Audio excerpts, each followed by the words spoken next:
Boa noite a todos, mais uma vez, e também àqueles que ainda não tive a oportunidade de cumprimentar. E, entretanto, queria também ver se tinha permissão para partilhar a minha tela, que eu neste momento ainda não tenho. Então, nós vamos fazer uma pausa nestes estudos e iremos terminar hoje o capítulo 10 do Evangelho de João. Portanto, tenho um bom desafio para as férias, que é ler o capítulo 11 e seguintes. Portanto, quando nós estamos aqui a chegar ao fim desta primeira secção em que João relata uma série de eventos dos tais sinais, também com discursos de Jesus, e depois temos como que um último que vai suceder no capítulo 11 e o capítulo 12, que fazem a transição, e depois então nós temos já no próprio capítulo 12 já um tempo mais recatado, em que o Senhor tem uma série de discursos com os seus discípulos antes de ir à cruz. Basicamente é essa a forma como João tem organizado o Evangelho. Então, mostrando agora os slides, creio que já estão a ver, ok? E então nós hoje iremos ver o resto do capítulo 10, que faz como uma preparação para aquilo que vem a seguir. E notem que Jesus tem estado a mostrar o seu poder nestes sinais que João relata em várias áreas. A sequência deste discurso tem a ver, do bom pastor, tem a ver com o que aconteceu em Jesus ter dado vista ao cego que tinha sido expulso da sinagoga. Portanto, havia ali a questão dos tais pastores, digamos assim, de Israel, não estariam a cuidar bem das suas ovelhas. Nós hoje iremos então terminar este capítulo 10, espero que ainda tenham na memória os primeiros versículos que vimos a semana passada, em que Jesus fala do bom pastor, e ter também na memória aquele texto de Ezequiel que vimos a semana passada. E eu vou pedir a alguém, por favor, para abrir o microfone e fazer a leitura do texto. Eu vou então já avisar antes que são 3 slides, que às vezes a pessoa pensa que termina e ainda tem mais uns slides, mas então temos 3 slides com texto e vamos ler até ao fim do capítulo. Eu pedi então a alguém para ler, por favor.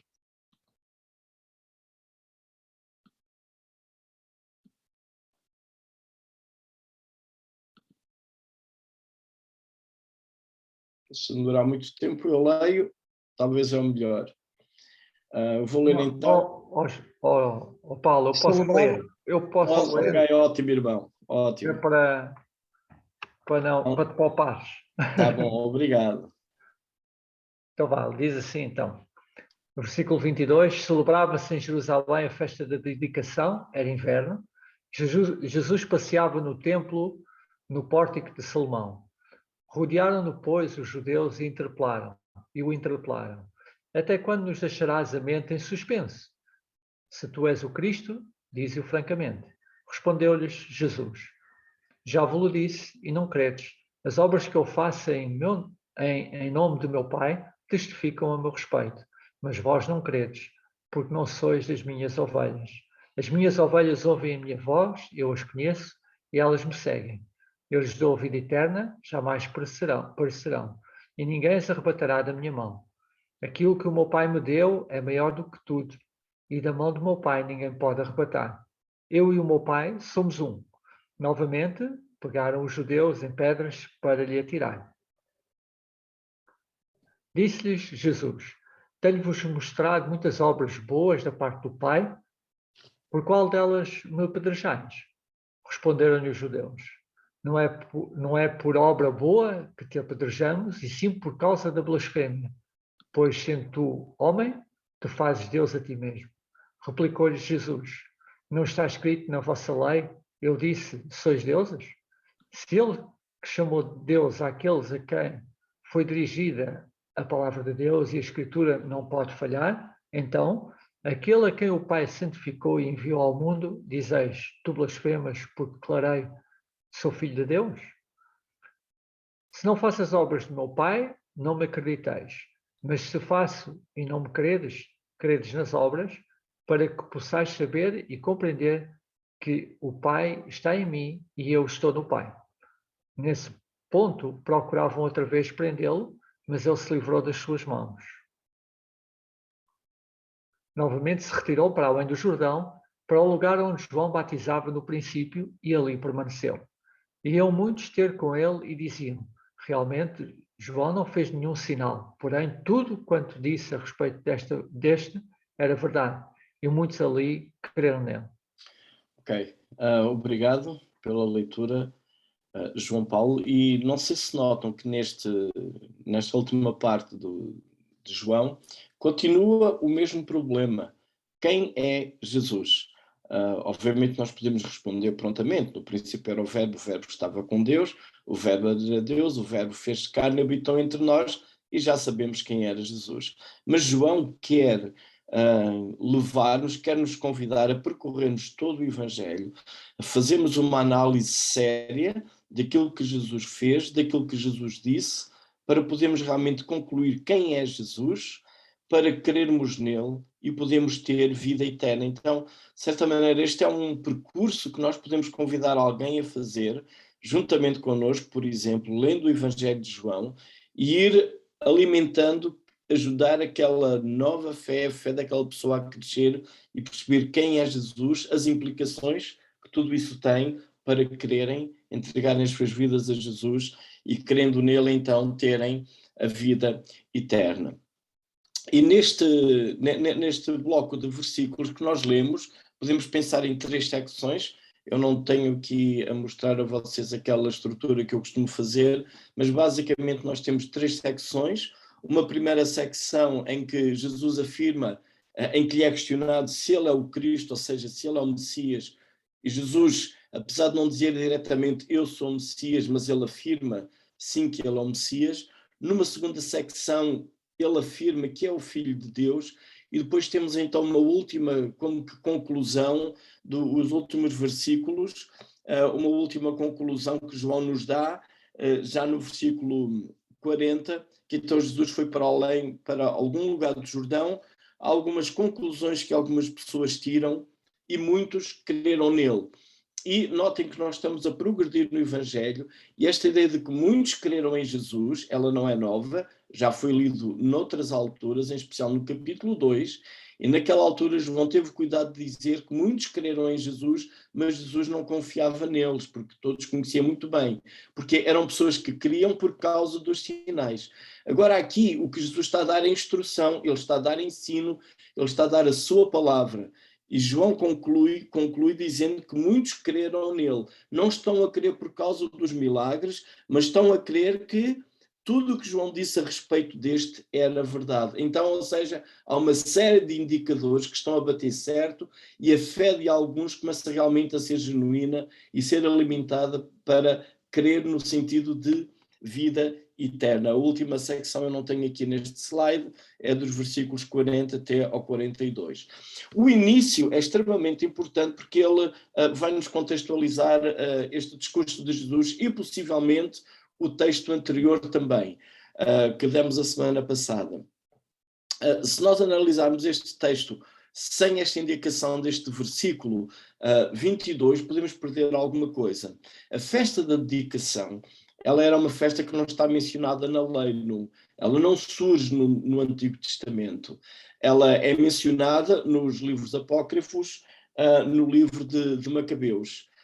Eu tenho aqui uma Bíblia, uma edição da Bíblia com o livro de Macabeus, e se vocês lerem os primeiros capítulos, onde notar que este episódio ele é ali mencionado. Não aparece o termo propriamente dito, como eu tenho aqui, mas aparece sim uma festa de dedicação. O que é que aconteceu?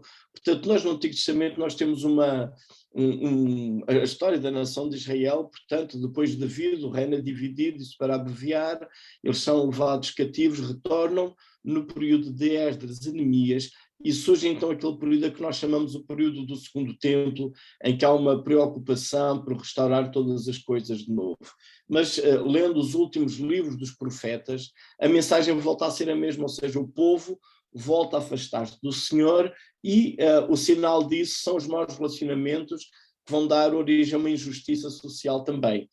E Deus começa de novo a mandar profetas a avisar o povo e começa a haver outras movimentações também de outras nações. O Império Grego surge, ele domina o Império Medo-Persa e depois, aliás, é essa forma como inicia este primeiro livro de Macabeus, com Alexandre Magno.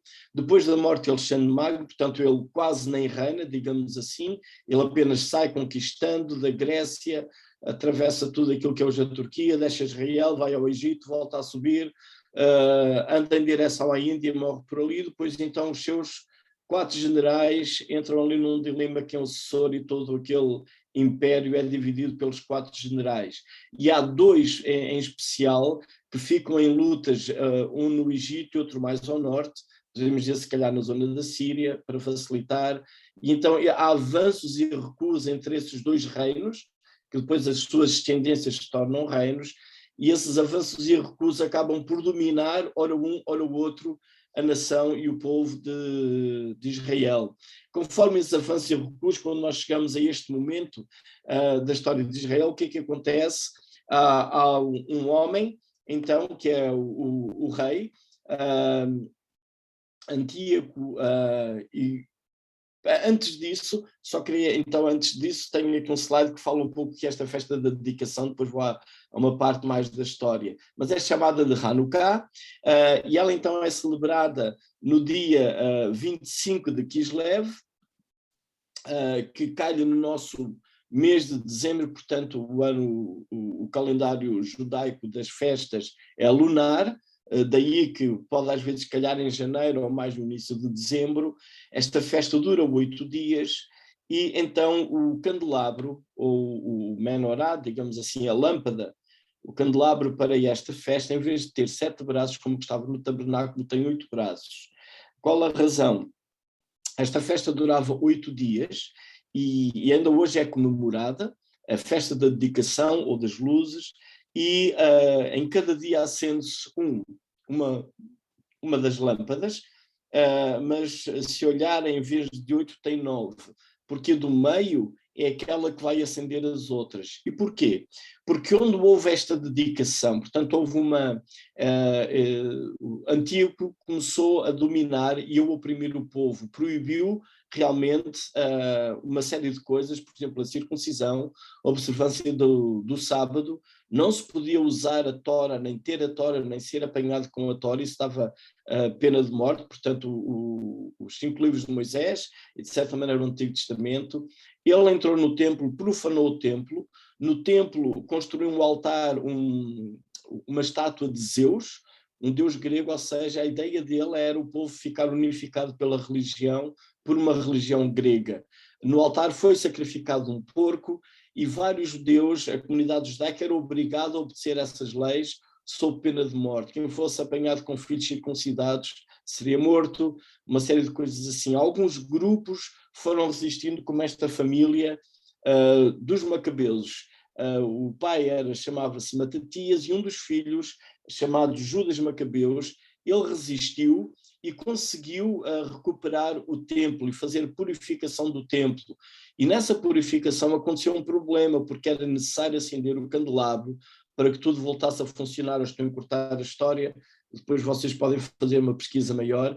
Era necessário que o candelabro voltasse a funcionar, mas para isso tinha que ser com azeite tirado da primeira prensa. Essa seria a regra do Antigo Testamento, e apenas havia um pequeno jarro de azeite que unicamente iria conseguir manter as velas do candelabro do menorá com 7 braços, apenas iria conseguir manter-os por um dia.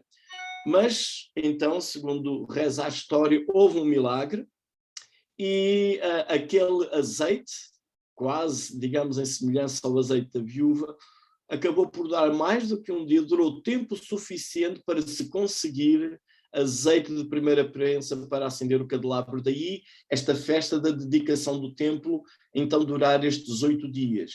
Então a vela do meio ela é acesa, não faz parte do conjunto das luzes, digamos assim, e é a partir daquela vela do meio que se vão acendendo outras luzes. Eu sei que até em Cascais, para aqueles que moram em Lisboa, a comunidade judaica tem tido permissão da Câmara em colaboração e tem festejado também o Hanukkah de forma pública.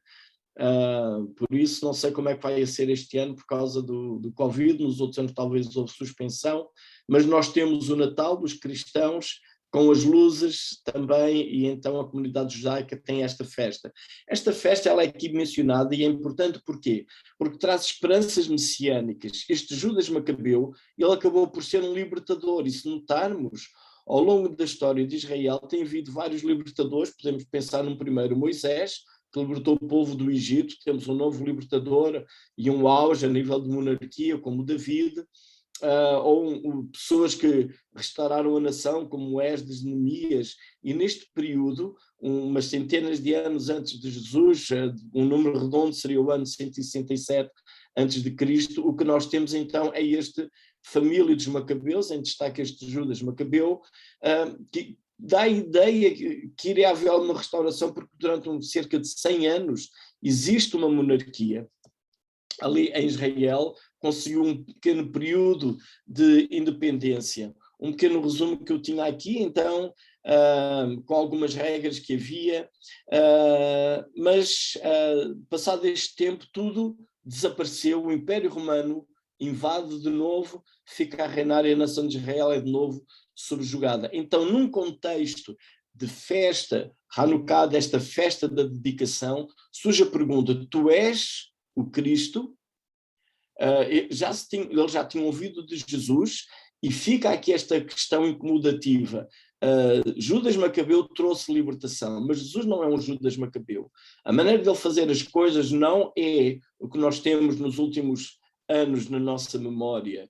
Ele não está a agir como outros agiram. Quem é Jesus? Essa é a pergunta. E então, Jesus responde a essa pergunta.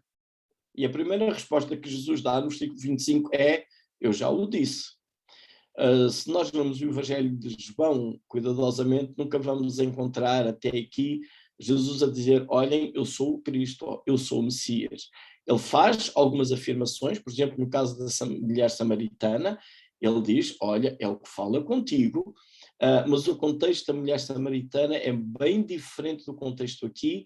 A mulher samaritana esperaria um Messias por razões talvez meramente espirituais, por causa dela ser samaritana. Aqui as razões não eram espirituais, digamos assim, elas eram políticas, elas eram de caráter militar também. Então Jesus afirmar, sendo Messias, iria ser interpretado como um libertador militar, um possível segundo Judas Macabeu ou algo assim. Mas além de Jesus já ter mencionado isso, que sim, e onde notar que alguns discursos Jesus faz essas afirmações, ele diz também que as minhas obras já o disseram. Ou seja, aquilo que Jesus tem feito tem demonstrado quem ele é. E revendo o que nós temos visto aqui destes sinais que João deixa para nós temos as bodas em Caná, ok? Estes foram na Galileia, estes judeus de Jerusalém talvez não estariam lá na Galileia. Temos a cura do filho do oficial, que é uma cura um pouco estranha, ninguém vê, Jesus está num lugar bastante longe, o menino do oficial está doente junto ao mar, no lago de Tiberíades, outra vez há um milagre que acontece na Galileia, mas sem dúvida alguma a cura do paralítico no tanque de Betesda acontece em Jerusalém, e as autoridades religiosas sabem disso, percebem o que aconteceu e ficam incomodadas, e há discursos, temos isso em João 5, que nós já lemos. E aí surge essa primeira questão: quem é este que fez aquele paralítico andar e com autoridade suficiente para lhe dizer num dia de sábado: carrega o teu leito e anda? Depois temos também a multiplicação dos pães, esta primeira multiplicação dos pães que não acontece em Jerusalém também, e estou aqui a dar um bónus de dúvida a estes religiosos de Jerusalém, mas quando nós chegamos ao cego de nascença não há qualquer razão para dúvida. É incomodativo este milagre, o homem era mesmo cego, os pais confirmam isso, as pessoas na rua confirmam isso, o homem ficou a ver, Foi este Jesus o autor desse milagre? Ou seja, há obras que Jesus faz que indicam de facto quem ele é. Daí Jesus dizer, as minhas obras já o têm dito, elas testificam de mim, ou seja, aquilo que esta comunidade de religiosos deveria fazer, os fariseus, os líderes e os sacerdotes, deveriam crer em Jesus. Além disso, Jesus tem depois também um argumento bastante interessante.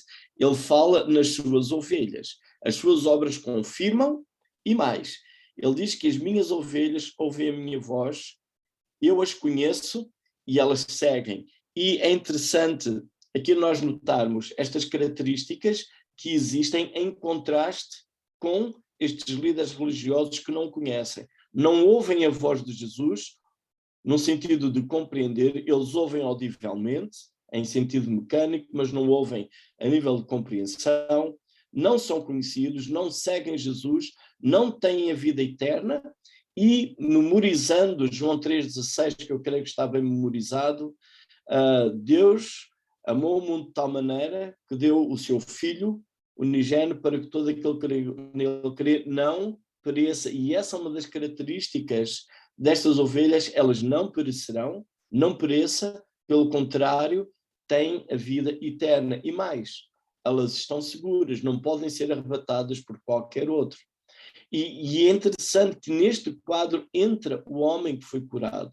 Ele foi expulso da sinagoga, estes pastores, digamos assim, expulsaram a ovelha do seu redil, do seu rebanho, mas este pastor, este bom pastor, recebeu, acolheu-a e ele agora está seguro também nas suas mãos. Mas Jesus ainda diz mais. Ele ainda tem outra afirmação acerca da sua identidade como Messias. Ele diz que eu e o Pai somos um.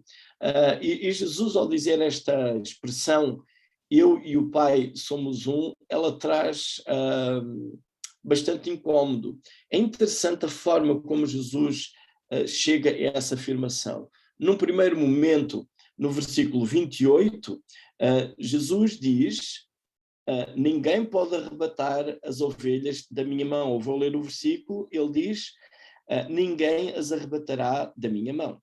Depois, Jesus faz uma segunda afirmação, no versículo 29, que diz que o Pai é mais poderoso do que todos. Aqui, de certeza que a comunidade religiosa que o ouve não tem nenhuma dúvida, facilmente pode concordar com esta afirmação. Depois Jesus faz uma segunda afirmação, semelhante à primeira, mas com uma pequena diferença. Ninguém pode arrebatar agora as ovelhas da mão do Pai. E aqui algo estranho, quase que fica a pergunta. Então, as ovelhas estão na mão de quem? As ovelhas estão na mão de Jesus ou as ovelhas estão na mão do Pai? Quase que há aqui um pequeno dilema. Que o Pai é poderoso, não há qualquer dúvida. Mas as ovelhas ou estão na mão de Jesus ou estão na mão do Pai. Um deles é que é aquele que ninguém pode arrebatar as ovelhas da mão. E Jesus faz a última declaração.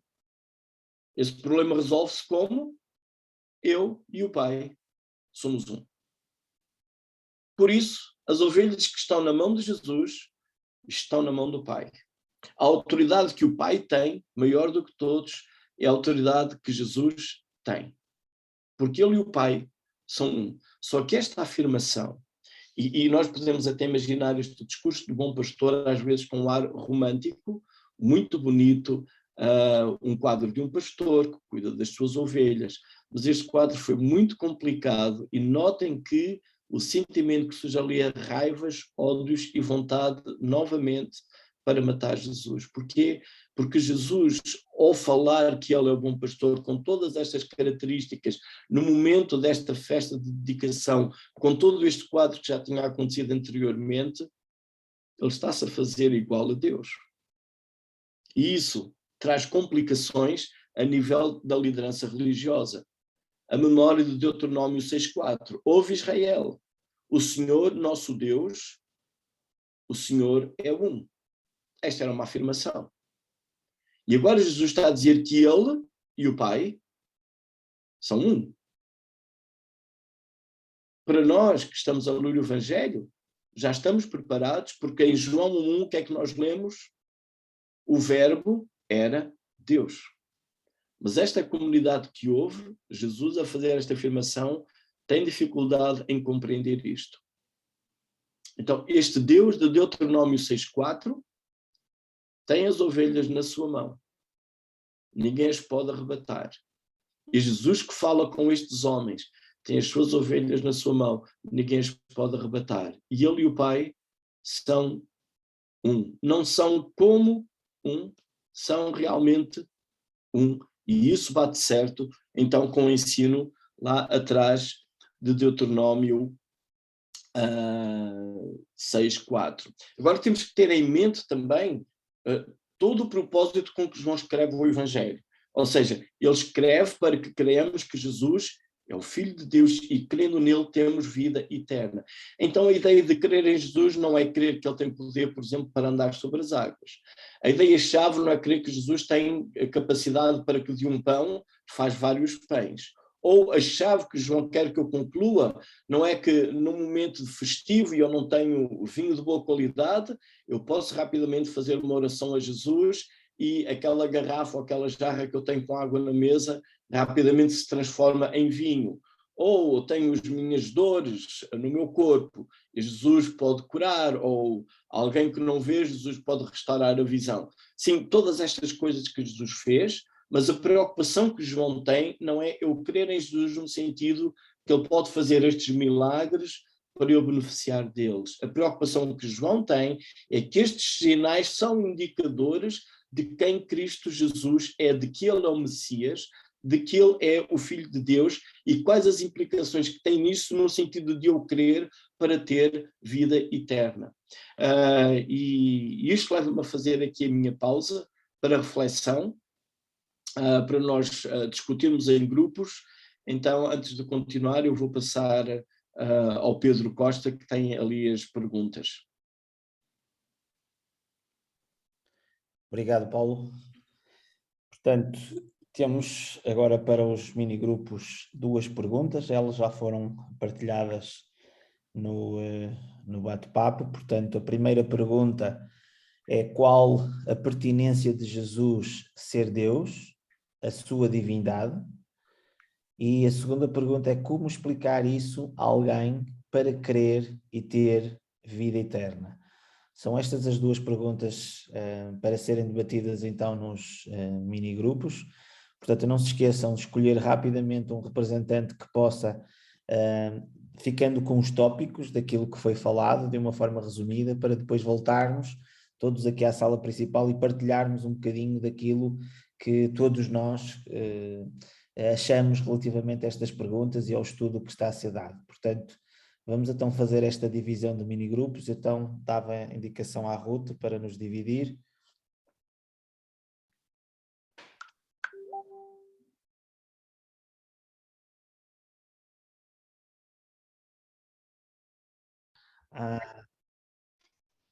Bem-vindos à sala principal. Portanto, vamos então passar a ouvir um pouco o resumo de cada mini-grupo.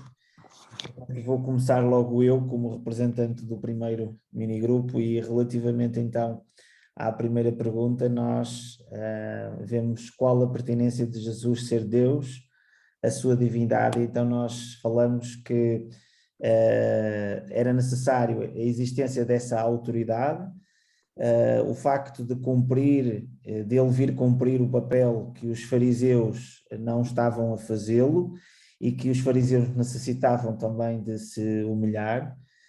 O facto também de que ele, ao afirmar-se como Deus, era para os judeus uma blasfémia, e se alguém visse a Deus, morria. E então, nesse sentido, o facto, vemos aqui Jesus como um Deus próximo, como um Deus conhecido, mas também fomos vendo que ele lentamente vai se revelando, porque ainda não era chegada a sua hora. Ele vai lentamente se revelando e essa pertinência faz parte também da sua revelação. Quanto à segunda pergunta, como explicar isso a alguém para crer e ter a vida eterna? Realmente nós falamos já em que podemos usar o exemplo desde Gênesis, em que realmente o homem pecou, se separou, e depois Deus foi realmente fazendo a aliança, onde Deus cumpriu realmente a situação da aliança perante a situação entre o homem e Deus. Foi Deus que realmente passou ali pela divisão do animal, do sacrifício, no sentido de ser ele a cumprir, e desta forma Jesus veio também cumprir realmente a parte, e então a salvação realmente vem por Deus.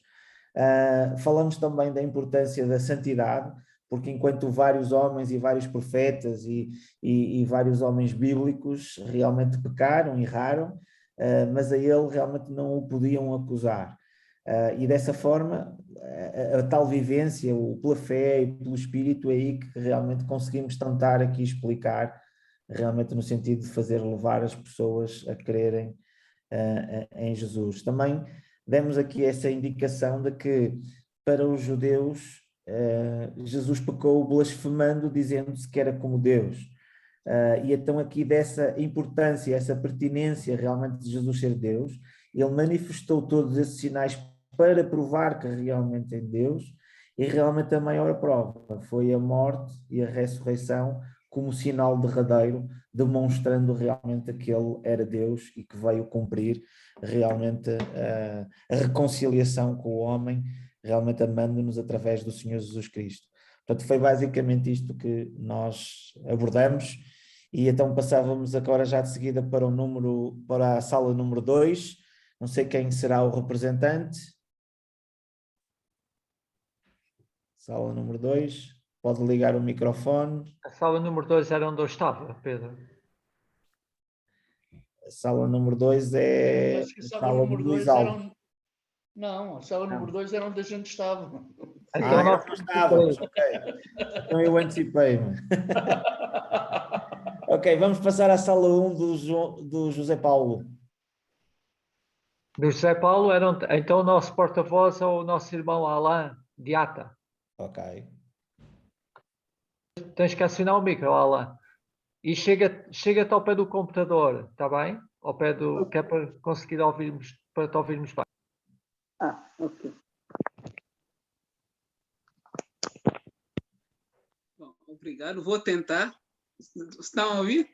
Vou tentar. Sim, força. Ok. Bom, a pertinência de Jesus ser Deus. Bom, nós vimos junto que um primeiro facto é que ninguém fez o que Jesus tinha feito naquele tempo. E eles até realmente, com todas as acusações, aceitaram até que e testemunharam que este homem não há uma pessoa que fez o que ele fez. E isso realmente revela a diferença, o facto que Jesus Cristo é único e Jesus Cristo é Deus. Tomamos também a outra parte que diz que somos ovelhas de Jesus Cristo. E sendo as ovelhas de Jesus Cristo, ele pagou o preço na cruz por nós. E essa é a segunda parte que faz que Jesus Cristo, sendo o Messias, sendo o Salvador, é aquele que é esse Deus que tomou o preço porque somos as suas ovelhas. E o terceiro ponto era que nós estamos todos nas mãos de Jesus Cristo.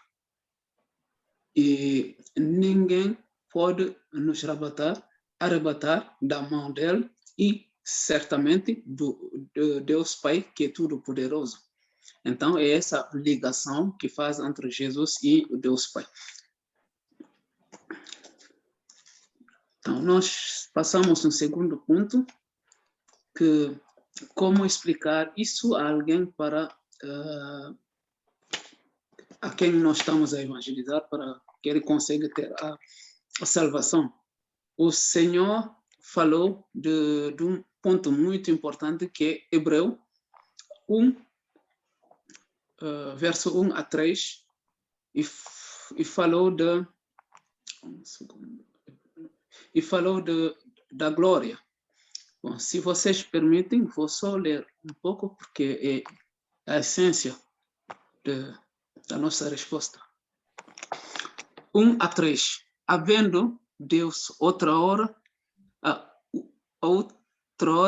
falado muitas vezes e de muitas maneiras aos pais pelos profetas, nestes últimos dias nos falou pelo Filho, a quem constituiu herdeiro de todas as coisas, pelo qual também fez o universo. Ele que é o resplendor da glória e a expressão exata do seu ser, sustentando todas as coisas pela palavra do seu poder, depois de ter feito a purificação dos pecados, e assentou-se à direita da majestade nas alturas. A nossa resposta última se baseou exatamente no facto que a glória de Deus se manifestou em Jesus Cristo. E esta passagem tem também a outra ligação com João 1, que revela que Deus e Jesus Cristo são um, e temos no verso 14 também, onde se vê a sua glória. E a partir daí, eu dei um exemplo que geralmente quando eu faço evangelização, eu digo a uma pessoa, vê essa, por exemplo, uma luz, a pessoa me diz, não, eu vejo essa luz branca, ou diz, mas você sabia que são muitas luzes que estão atrás? E a pessoa começa a pensar do mesmo facto também que nós temos o nosso Pai, que está totalmente ligado com Jesus Cristo, com o Espírito Santo. E a vontade de um se reflete na vontade do outro. E são essas pessoas, os três, que fazem um. Por isso nós, para levar ao irmão, à irmã, a perceber, a entender a necessidade de conhecer e aceitar Jesus Cristo como Deus. Obrigado. Obrigado, Alan. Vamos então passar à sala número 3, portanto a sala do Paulo Oliveira. Não sei quem é o porta-voz. Sou eu, acho que sou eu. Eu fui apanhado de surpresa, mas vou tentar a ver se consigo levar ao entendimento dos irmãos. Então, a primeira pergunta acho que foi a pertinência de Jesus ser Deus. Eu acho que é isto, pronto. Jesus é Deus desde antes dos fundamentos que sustentam a terra, sempre o foi. E se não fosse Deus, o sacrifício que ele fez de nada valeria. Seria em vão e nós não seríamos salvos de forma alguma. E o Filho de Deus tinha que se chamar Jesus. Tinha que se chamar Jesus, porque se não fosse Jesus, não, Jesus significa Salvador, portanto, tinha que ser Jesus. Agora, como explicar a alguém que Jesus é Deus? O grupo chegou à conclusão que a nossa missão é partilhar o Evangelho. E o Espírito Santo é que convence e tem a missão de fazer lembrar, não é? Que esta é a missão do Espírito Santo, é fazer lembrar aquilo que Jesus Cristo fez por nós. E Jesus Cristo fez tudo em uníssono com o Pai. Por isso é que no último versículo Jesus Cristo pergunta por qual das obras é que vocês me querem apedrejar, porque em tudo que ele fez-lo juntamente com o Pai. Por isso ele e o Pai são um. Eu espero que tenha conseguido chegar lá. Eu acho que é mais ou menos isto. Ok. Obrigado então, Arlindo. Vamos então à nossa segunda parte do estudo e dessa forma vamos então novamente para a cidade de berço, portanto para Guimarães, onde realmente temos o nosso irmão Paulo Oliveira, onde vai nos continuar então com a segunda parte. Então, com toda a atenção e com esta sensibilidade do espírito, vamos ver mais um pouco realmente a continuação do estudo. Paulo. Ok.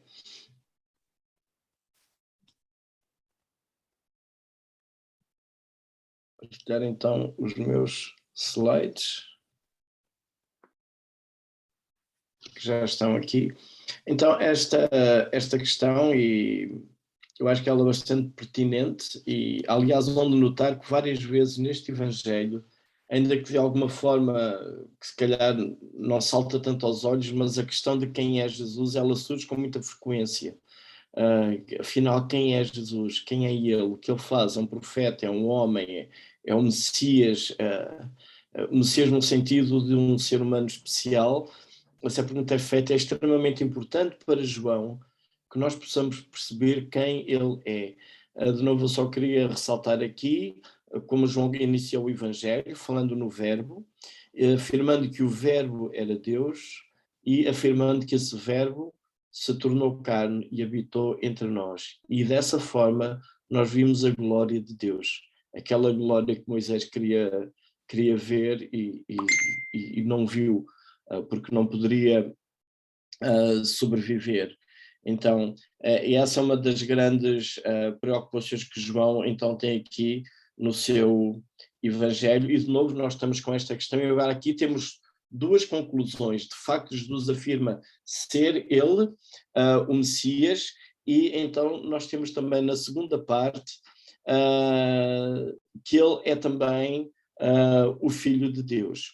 Portanto, neste contexto do bom pastor, há alguns problemas que são aqui levantados, vimos a semana passada, eu queria de novo lembrar aqui, porque o nosso contexto cultural às vezes pode não chamar tanto a atenção para isso, mas Jesus, ao fazer estas afirmações do pastor e do bom pastor, ele está a trazer à luz de novo aquela questão de Ezequiel no capítulo 34, para relembrar então no versículo 15 desse capítulo 34 de Ezequiel, o Senhor tinha afirmado que ele próprio, portanto Yahvé, ele próprio, iria apacentar as suas ovelhas. Depois, no versículo 23 até ao 24, diz que iria então um pastor da casa de Davi, e notem de novo, nós temos aqui a mesma questão,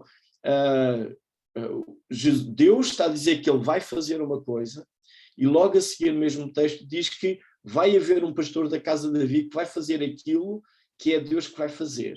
E agora Jesus, na sua linguagem, o que ele diz, ninguém arrebata as ovelhas da minha mão. E o que é que Jesus diz a seguir? Ninguém arrebata as ovelhas da mão do meu Pai. Então nós de novo temos aqui este quadro de Ezequiel 34, e em que Jesus está a dizer como que este texto de Ezequiel 34 está a acontecer diante destes homens que estão a argumentar contra Jesus. Ou seja, ele tem o conhecimento das Escrituras, ele fez o sinal de dar vista a um cego de nascença, e ele está a testar, porque eles conheciam o texto, ele está a testar que este pastor do Antigo Testamento que vinha buscar o seu rebanho está ali diante deles. E ele é o próprio Deus.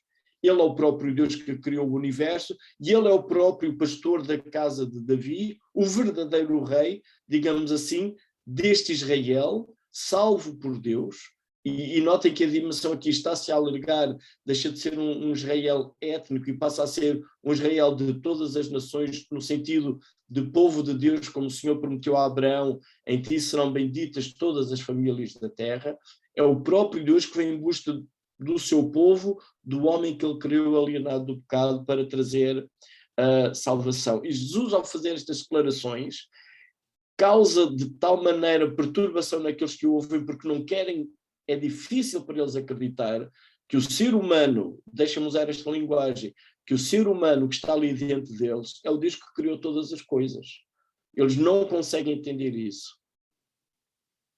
Ainda por cima, com alguma inveja, com alguns ressentimentos, e então a reação que eles têm não é nenhuma outra a não ser querer apedrejar Jesus. Então depois Jesus faz aquela pergunta, por qual razão é que me apedrejais? Só para lembrar, tinha aqui então o texto de Ezequiel, eu mesmo apacentarei as minhas ovelhas, diz o Senhor, e depois no 23, suscitarei para elas um só pastor, ele as apacentará, o meu servo Davi é que as apacentará. Então Jesus, ao dizer que ninguém tira as ovelhas da mão dele, ninguém tira as ovelhas da mão do Pai, certamente havia ligações com estes textos na mente também de quem os ouvia.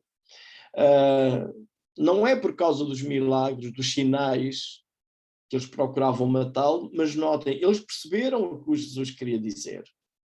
E eles dizem, sendo tu homem, te fazes Deus a ti mesmo. Notem que quem estava ali a ouvir Jesus não estava a pensar que Jesus seria um segundo ou um terceiro Deus. Eles não querem apedrejar Jesus porque Jesus está a deixar um conceito monoteísta judaico para ter um conceito politeísta grego ou de qualquer outra nação à volta deles. Sendo um Deus criador, o Senhor Jeová, Deus Yahvé, e agora estaria a surgir uma nova divindade que seria Jesus. Não é este o entendimento que os líderes religiosos estão a ter. O entendimento que eles estão a ter é extremamente correto. Jesus está a dizer que é Deus, o único Deus do Antigo Testamento. E nesse sentido, os fariseus estão completamente certos na conclusão que eles tiram. O erro deles é que eles não toleram, não suportam, não concordam com essa conclusão. E notem, o que é que João tem feito? Ele tem estado a construir uma narrativa daquilo que Jesus disse e fez para que eu, como leitor, chegue a esta conclusão. Agora, aqui os judeus já chegaram a esta conclusão daquilo que Jesus diz. Eles não estão a entender mal Jesus naquilo que ele declara e afirma ser. Eles estão a entender bem. Eles não estão a concordar com aquilo que Jesus diz. O desafio qual é? Agora é crer ou rejeitar. Neste momento, infelizmente, o que nós temos aqui é que eles rejeitam. Por isso, os judeus ainda mais procuravam matá-lo, porque não somente violavam o sábado, mas também dizia que Deus era o seu próprio Pai, fazendo-se igual a Deus. Lemos isto já no versículo 18 do capítulo 5. Okay? E João está-me a conduzir a mim como leitor, para à medida que eu vou lendo o Evangelho, eu perceba quem é Jesus, porque ele quer que eu creia nele, e crendo eu tenha então a vida eterna. Mas Jesus ainda levanta aqui um outro argumento, que é, então o problema é porque eu disse, sou filho de Deus, e nota que agora temos uma afirmação explícita no Evangelho que Jesus afirma que é o Filho de Deus, e Jesus levanta uma questão bastante interessante. Ele diz assim, então, na vossa lei, não é? No Antigo Testamento, lá diz, o Salmo 82, Deus diz, sois deuses. Há um debate ainda hoje dentro da própria comunidade judaica se estes sois deuses se seriam homens ou seres angélicos, por causa desse problema, como é que Deus vai chamar a outros seres inferiores criado por ele num conceito monoteísta de deuses. No entanto, temos que lembrar que o que temos aqui são poemas e que a linguagem poética tem cargas que um texto narrativo não tem. Mas seja qual for, para nós aqui no texto, essa identificação não faz muita diferença. O que nós temos aqui é que estes que são chamados deuses eram juízes injustos. Eu tenho aqui o Salmo para nós lermos, e é bastante interessante. Deus assiste na congregação divina, no meio dos deuses estabelece o seu julgamento. Ora, isto no contexto do Antigo Testamento, nós sabemos que não há outros deuses. Deus é o único. Então, quando temos aqui uma linguagem poética, numa perspectiva de seres humanos, em que podem considerar que há outras divindades ou outros poderosos. No entanto, todos sabem que Deus é o único que existe, apenas existe um Deus. E continua o poema, até quando julgareis injustamente e tomareis partido pela causa dos ímpios? Fazei justiça ao fraco e ao órfão, procedei retamente para com o aflito e o desamparado, socorrei o fraco e o necessitado, tirai-os das mãos dos ímpios. Eles nada sabem, nem entendem, vagueiam em trevas, vacilam todos os fundamentos da terra. Ou seja, o que nós temos aqui é um quadro de seres que estão a agir de uma forma injusta. E chegamos ao versículo 6, eu disse, sois deuses, sois todos filhos do Altíssimo, e Jesus chama a atenção que a Escritura não pode errar. Todavia, como homens morrereis, e como qualquer dos príncipes, haveis de sucumbir. Levanta-te, ó Deus, julga a terra, pois a ti compete a herança de todas as nações. Então, há um apelo aqui para que Deus realmente julgue, porque estes que deveriam julgar em condições não julgam. Basicamente, o argumento que Jesus está a dizer é assim, se na vossa lei tem aquela afirmação, sois Deus e vocês convivem com isso, e está-se a referir a pessoas injustas, quanto mais a mim, que sou eu o próprio Deus entre vós, a fazer sinais que vocês não podem tirar qualquer dúvida. E vocês querem me apedrejar por isso? Ou seja, se vocês aceitam a Escritura quando ela diz, sois deuses, e vocês agora, por causa de eu dizer, sou filho de Deus, e tenho mostrado evidências disso, vocês querem me apedrejar? Ou seja, neste sentido, a conclusão que se pode tirar é, Jesus não é digno de apedrejamento por dizer, sou filho de Deus, pelo contrário, é digno de adoração, porque ele realmente é Deus feito homem, que habita entre nós. Então, de novo aqui a pergunta, quem é Jesus? E então nós chegamos naqueles últimos versículos e lemos que Jesus, sim, e podemos perceber isso, ele é filho de Deus, e de novo esta ideia de filho de Deus não é um segundo ou um terceiro, mas o próprio verbo feito carne que habitou entre nós. E depois na conclusão nós temos no versículo 40, novamente Jesus retirou-se para além do Jordão. Ora, porquê? O versículo 39 explica, nesse ponto procuravam outra vez prendê-lo, mas ele se livrou das suas mãos. Notem que nestes poucos versículos que lemos, por 2 vezes há vontade de matar e prender Jesus. Porquê? Por causa da sua identidade, por causa dele afirmar ser o Messias, dele afirmar ser o próprio Deus. Mas nesta conclusão é muito interessante. Diz o versículo 41, iam muitos ter com ele e diziam, realmente João não fez nenhum sinal, porém tudo quanto disse a respeito deste era verdade. E muitos ali creram nele. O que é interessante é que há uma progressão, digamos que neste sentido de crer em Jesus. No início, se voltarem nas vossas Bíblias lá para o texto de João 2, nós lemos que muitos, vendo os sinais que Jesus fazia, creram nele. Mas ali lemos que Jesus não confiava neles. Ou seja, era uma fé superficial que era baseada naquilo que se via, na coisa fantástica, nos sinais, no milagre, naquilo que deixa a gente de boca aberta. Agora aqui as pessoas estão a crer em Jesus por causa daquilo que João Batista, por causa daquilo que está a acontecer com Jesus, que confirma o que João Batista disse e confirma as próprias palavras de Jesus. Começa a haver uma fé que é baseada na própria palavra, não apenas naquela coisa que acontece e deixa a gente de boca aberta ou uma fé baseada num sinal. O Evangelho de Mateus relata uma frase interessante de Pedro. Tu és o Cristo, o Filho do Deus vivo. O Filho do Deus vivo. Ou seja, Pedro, neste momento, e o propósito com que Mateus escreve é diferente, se bem que escreve na mesma acerca de Jesus, da necessidade da salvação de Jesus como Salvador, com um destaque para ele também ser o rei que quer reinar sobre nós. Mas aqui Pedro confessa que Jesus é o Messias, o Filho do Deus vivo, ou seja, a sua divindade está implícita.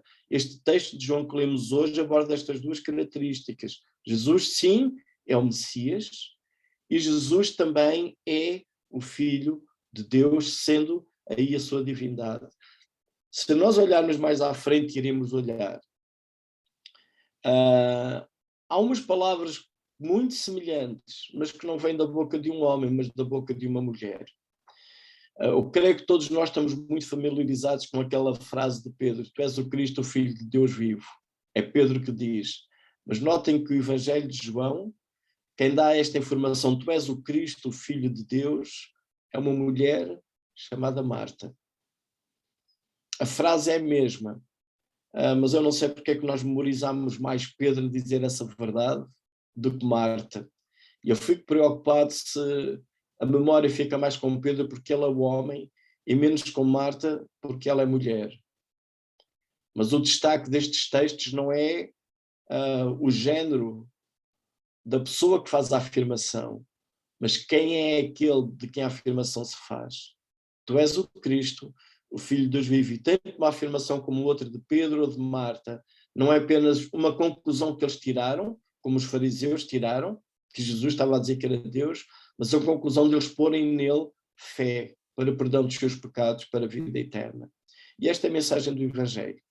Percebemos que este Deus que nos criou, que nos ama, tornou-se homem, veio a este mundo, morreu por nós na cruz para nos perdoar, e crendo nele, nós podemos ter o perdão, podemos ter vida eterna, podemos ter paz com Deus. Vamos fazer esta pausa das férias. Eu oro que tenham bons meses de férias. Leiam o Evangelho de João, que já lemos até aqui. Leiam os outros capítulos adiante do Evangelho de João.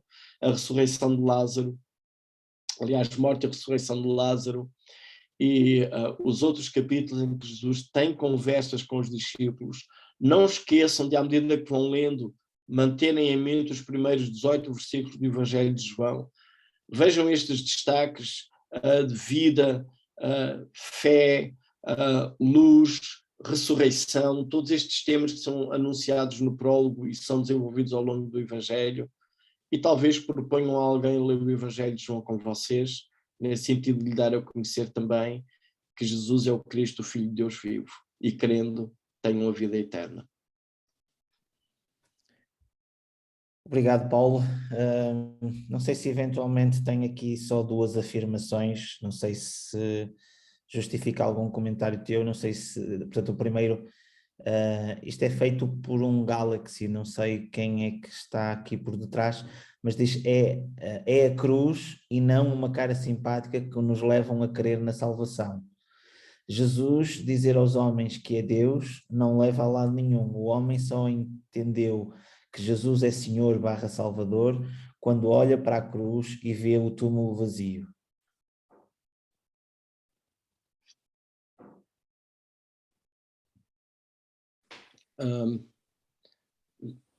Não sei, ali, por exemplo, na primeira afirmação, que é cruz e não uma cara simpática, eu não sei se a cara simpática se refere a nós que falamos ou à cara simpática que nós vemos de Jesus nos quadros, normalmente nas pinturas, não é? Uma cara simpática de um Jesus de cabelo comprido, olhos azuis, alguma coisa assim. Ali eu não sei quem é a cara simpática a que se refere, se é a cara desse quadro ou a cara de quem fala. Mas Jesus é Senhor e Salvador precisamente porque Ele é Deus. Se nós crermos num outro conceito de Jesus que não é Deus, eu não sei se estaremos a ter fé em algo que não é sólido.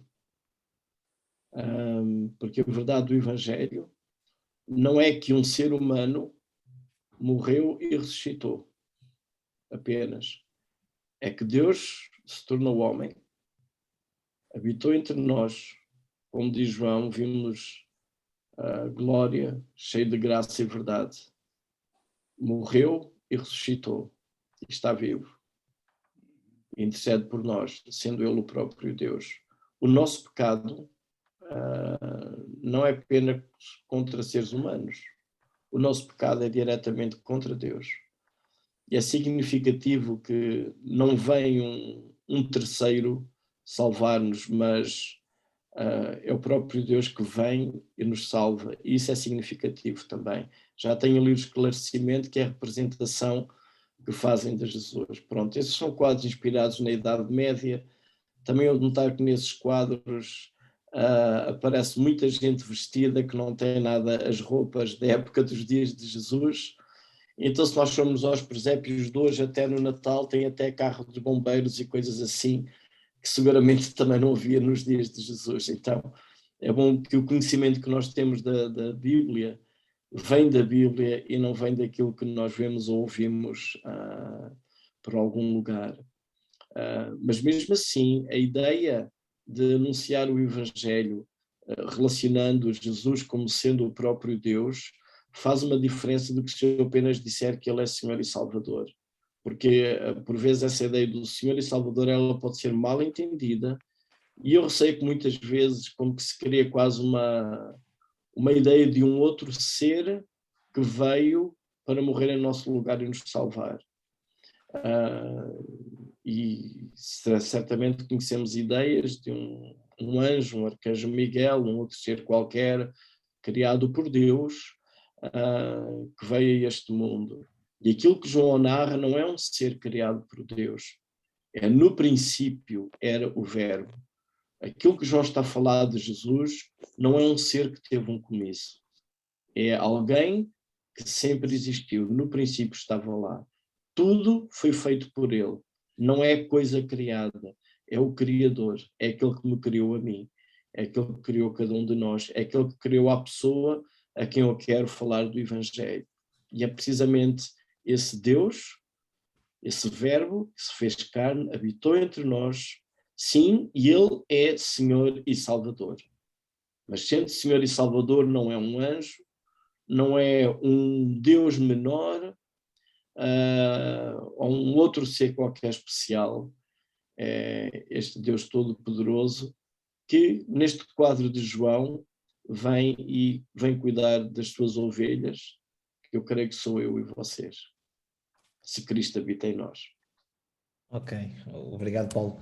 Realmente não é só o Senhor e Salvador, porque realmente completa no sentido de a cruz, ou seja, a morte e depois o túmulo vazio, a ressurreição. Portanto, acho que esses foram o sinal em conjunto realmente que manifesta que realmente ele também é Deus. Acho que tudo em conjunto dessa forma. Mas, portanto, penso que fica entendido realmente esta questão. Eu não sei se eventualmente surgiu alguma dúvida ou alguém que queira ligar o microfone para alguma pergunta. O nosso tempo também já vai um pouco lento, vai um bocado longo. Não havendo ninguém, vamos só então terminar realmente com uma palavra de oração e dessa forma também relembrando também que já foi colocado também aqui no chat realmente a forma de nós podermos também contribuir para o nosso irmão que ao longo destas 17 semanas ou 17 aulas tem realmente feito este esforço. Agora imaginem 17 aulas vezes 1 hora, dá 170 horas, só aqui, mas ele não teve só aqui, teve a preparar realmente todo este estudo muito antes, mesmo estes slides, fez esta realmente preparação e dessa forma podemos então retribuir também ao nosso irmão, dando também uma oferta para o esforço que ele teve para também nos poder alimentar desta forma. Íamos terminar com a oração. Eu pedi ao nosso irmão António Calaim se nos podia despedir com a oração. Pode ser, irmão? Bendito e altíssimo